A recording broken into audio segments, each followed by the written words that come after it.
Hello, good morning, good afternoon, good evening बच्चों। आज हम लोग इस वीडियो के अंदर क्लास 12 का एक बहुत ही important topic notice writing cover करेंगे, जो क्लास 12 बोर्ड के एग्ज़ाम के लिए काफ़ी इम्पोर्टेंट है। बच्चों, इसके कंसेप्ट को समझेंगे हम। आगे हम देखेंगे कि कौन कौन से स्टेप्स है जिसे हमें फॉलो करने चाहिए, और कुछ फॉर्मेट देखेंगे, कुछ टेम्पलेट्स देखेंगे। चलिए हम लोग इसके कंसेप्ट को समझने का कोशिश करते हैं। बच्चों, सबसे पहले अगर देखा जाए तो ये एक फॉर्मल तरीका है किसी भी चीज़ को अनाउंस करने का, कोई भी इंफॉर्मेशन को अनाउंस करने का एक फॉर्मल तरीका है, उसे हम नोटिस करते हैं। ये डिस्प्लेड एट प्रोमिनेंट प्लेसेस और पब्लिश्ड इन न्यूज़पेपर मैगजीन्स, ये कोई खास जगह में या फिर न्यूज़पेपर एंड मैगजीन्स में ही पब्लिश किए जाते हैं। खास जगह मतलब नोटिस बोर्ड में।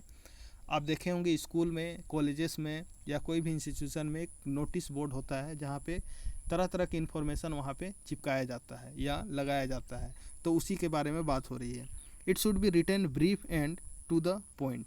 ये ब्रीफ होना चाहिए, बहुत लंबा चौड़ा नहीं, और टू द पॉइंट होना चाहिए। जो मैटर में लिखना है, जो आपको कन्वे करना है रीडर तक, वही आपका मेंशन होना चाहिए। ज़्यादा लंबा चौड़ा भूमिका नहीं होना चाहिए।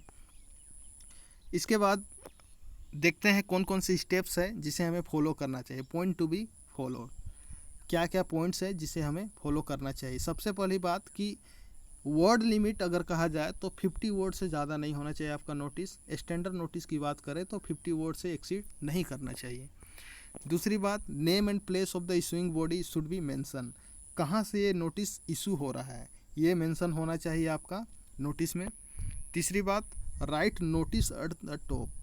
Notice bold and capital top पे, सेंटर पे लिखना जरूरी है, जैसे मैं यहाँ पे लिखा हूँ। उसके साथ give an appropriate heading. Notice का हेडिंग, किस मसले पे आप नोटिस लिख रहे हैं, किसके लिए नोटिस लिख रहे हैं। जैसे एडमिशन का है तो एडमिशन नोटिस, ऑडिशन का है तो ऑडिशन के लिए। तो ये सारी चीज़ें आप जैसे क्वेश्चन में होगा उसे मेंशन करना जरूरी है।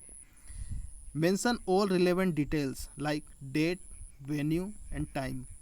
आप जो भी रिलेवेंट डिटेल है, जैसे कोई फंक्शन के लिए आप लिख रहे हैं तो किस डेट पे होगी वो, कहाँ पे होगी, वेन्यू जगह का नाम, एंड टाइम कितने समय पर होगी। तो ये सारी चीज़ें आपको मेंशन करना ज़रूरी है। उसके बाद देखा जाए तो signature of the person issuing the notice. जो इस नोटिस को इशू कर रहा है तो उसका सिग्नेचर लास्ट में होना ज़रूरी है। और आपका डेजिग्नेशन, एक क्वेश्चन में लिखा रहता है you are general secretary of youth club, you are head boy, head girl, like this. तो आपका designation head boy, head girl या जनरल सेक्रेटरी। अगर जो नाम मेंशन है वहाँ पे अगर क्वेश्चन में कि you are Ravi, you are Rani, तो आपको रवि या रानी बनकर ही लिखना है। उसके बाद आपका डेजिग्नेशन लिखेंगे और पूरे नोटिस को आप एक बॉक्स के अंदर कर देंगे। तो ये पॉइंट्स हैं जिसे आपको फॉलो करनी है, तब आपका एक स्टैंडर्ड नोटिस बनेगा।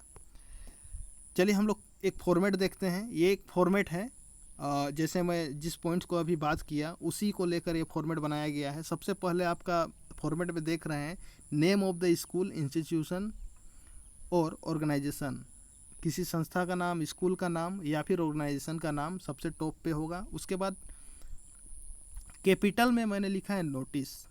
उसके बाद लेफ्ट हैंड साइड में डेट मेंशन करना है। डेट का फॉर्मेट आगे अभी एक टेम्पलेट दिखाऊंगा, उसमें आपको पता चल जाए कैसे लिखना है। उसके बाद हेडिंग, जिसके लिए नोटिस निकाल रहे हैं उसका हेडिंग। जैसे ऑडिशन के लिए है तो ऑडिशन, या फिर फेयरवेल पार्टी के लिए निकाल रहे हैं तो फेयरवेल फंक्शन, फेयरवेल पार्टी, या फिर फ्रेशर्स के लिए तो फ्रेशर्स के लिए, कुछ भी आप लिख सकते हैं यहाँ पे जैसे क्वेश्चन में कहा जाए। उसके बाद कंटेंट, जो भी कंटेंट है आपका, जैसे लिखते हैं this is to inform all the student या इट इज़ नोटिफाइड दैट, आप जैसे लिखें, आपका जो भी स्टाइल आप फॉलो करते हैं उसे आप इस कंटेंट में लिख सकते हैं।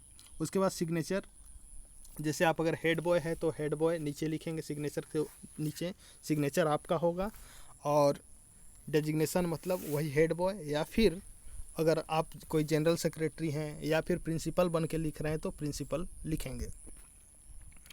चलिए हम एक टेम्पलेट देखते हैं। उसके बाद ये फॉर्मेट को, टेम्पलेट देखने के बाद आपको ज़्यादा समझ में आ गया फॉर्मेट, टेम्पलेट की ओर जाते हैं। टेम्पलेट 1 में हम देखेंगे कि जैसे मैं अभी फॉर्मेट बताया उसी टाइप का एक लेटर का टेम्पलेट है, नोटिस का टेम्पलेट है, उसे हम समझेंगे और एक एक चीज़ पे गौर करेंगे। देखिए, सबसे पहले इशूइंग बॉडी जो है स्कूल का नाम लिखा हुआ है, मॉडर्न स्कूल, ये दिल्ली का स्कूल है। उसके बाद नोटिस जैसे मैं बताया कैपिटल में, और लेफ्ट हैंड साइड में आप देख रहे हैं डेट लिखा हुआ है। डेट का यही फॉर्मेट है, इसे ही आप फॉलो करें, ये स्टैंडर्ड माना जाता है। उसके बाद ये आपका सुइटेबल हेडिंग है, अटेंशन म्यूजिक लवर्स, ये ऑडिशन के लिए नोटिस निकाला गया है। आप देखेंगे ऑडिशन टू बी, और जितने भी रिलेवेंट डिटेल है, टाइम है आपका यहाँ मेंशन है, डेट मेंशन है, सारी चीज़ें मेंशन है यहाँ पे। उसके साथ साथ आपका यहाँ सिग्नेचर इशूइंग जो अथॉरिटी है उसका सिग्नेचर यहाँ पे है, और साथ साथ इसका जो डेजिग्नेशन है सेक्रेटरी है म्यूजिक क्लब के, आप देख रहे हैं। चलिए एक और टेम्पलेट देखते हैं। इस बच्चों इसके अलावा आप और भी फॉर्मेट है उसको भी आप फॉलो कर सकते हैं। मैं सिर्फ एक बता रहा हूँ यहाँ पे, और आपको जो इजी लगता है आप बुक में जाएंगे बहुत सारे फॉर्मेट्स मिल जाएंगे, लेकिन ये जो अभी लेटेस्ट है और स्टैंडर्ड फॉर्मेट माना जाता है, लोग इसे ही फॉलो कर रहे हैं, तो मैं ये बताने का कोशिश किया हूँ ये फॉर्मेट। अब आगे बुक रेफ़र करेंगे तो बहुत सारे फॉर्मेट्स मिलेंगे, आप किसी को भी फॉलो कर सकते हैं जो आपको ईजी लगे। इसके साथ ये सेकंड टेम्पलेट देखेंगे, 2-3 यहाँ पे फॉर्मेट दिया गया है और एग्जांपल्स के साथ आपका क्वेश्चन कैसे आता है। You are the principal of ABC public school, कोई भी स्कूल का नाम दे देगा, आप प्रिंसिपल हैं। Write in notice in not more than 50 words informing that admission for the new session likely to begin in March में नया सेशन का एडमिशन शुरू होने वाला है, और उसके लिए आपको एडमिशन के लिए नोटिस लिखना है। तो ये आपका दिया हुआ है फॉर्मेट एग्जाम्पल के साथ कि कैसे लिखेंगे आप। उसके बाद सेकंड में देखिए, यू आर रुद्र रिया, आप the secretary of welfare society. अब इसमें भी आपको नोटिस लिखना है, आपको नाम दे दिया है।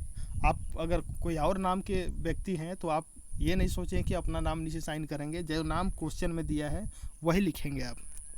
इसके साथ साथ थर्ड एक और टेम्पलेट है, इसे भी देख सकते हैं आप, आपको जो इजी लगता है उसे आप फॉलो कर सकते हैं। तो ये आपका नोटिस राइटिंग था, और बहुत ज़्यादा टफ नहीं है। आप जो स्टेप मैं बताया सिर्फ उसे अगर फॉलो करते जाएंगे तो आपका नोटिस तैयार हो जाएगा। और याद रहे फॉर्मेट आपका सही होना चाहिए, फॉर्मेट में भी मार्किंग है, साथ साथ कंटेंट का मार्किंग है। तो कम से कम फॉर्मेट दिमाग में सेट कर ले, कंटेंट आपका लैंग्वेज धीरे धीरे, अगर आपका लैंग्वेज सही है तो कंटेंट आप सही दे पाएंगे। तो ये आपका नोटिस राइटिंग, आई होप आपको समझ में आया होगा। Thank you, have a nice day.